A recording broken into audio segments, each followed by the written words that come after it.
Здравейте! Днес ще ви представя една машина на Uniflex SH4 EcoLine. Това е здрава, компактна електрохидравлична машина за сглобяване на хидравлични индустриални маркучи и е идеална за хидравлични ателиета. За разлика от други марки, машините на Uniflex се произвеждат с тефлонови плъзгачи, които позволяват работа без гресиране, което от своя страна води до по-чиста работна среда. Смяната на челюст на електрохидравлична машина става последния начин. При напълно отворена машина, както трябва винаги да се оставя, след като не се работи с нея, зануляваме нониуса.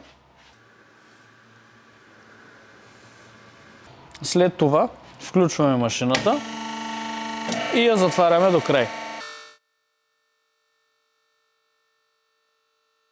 Смяната на челюсти става с помощта на бързосменника. След като сме затворили до край, трябва да сложим бързосменника на челюстите и след като залепне с магнитите си, да изкараме челюстите навън.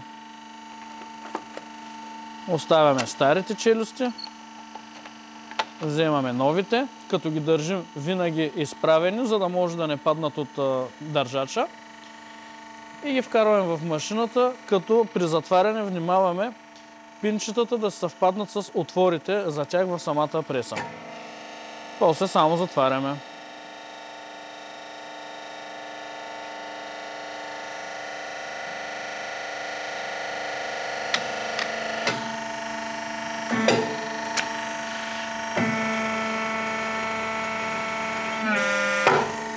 За да направим запресовка с тази машина 18,5 мм, трябва да сложим челюст 17, които са сложени в момента, и чрез нониуса да регулираме колко още милиметра и десети да се добавят към размера на челюсти.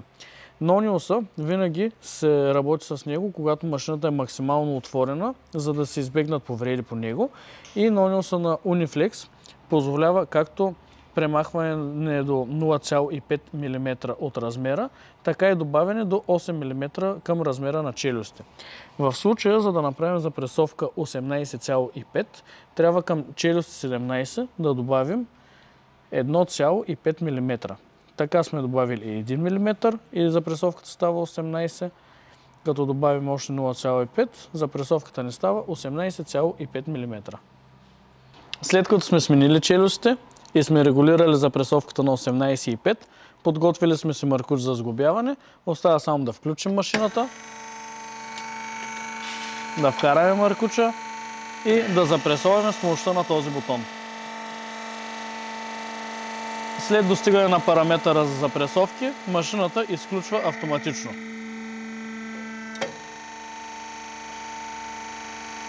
Сега отваряме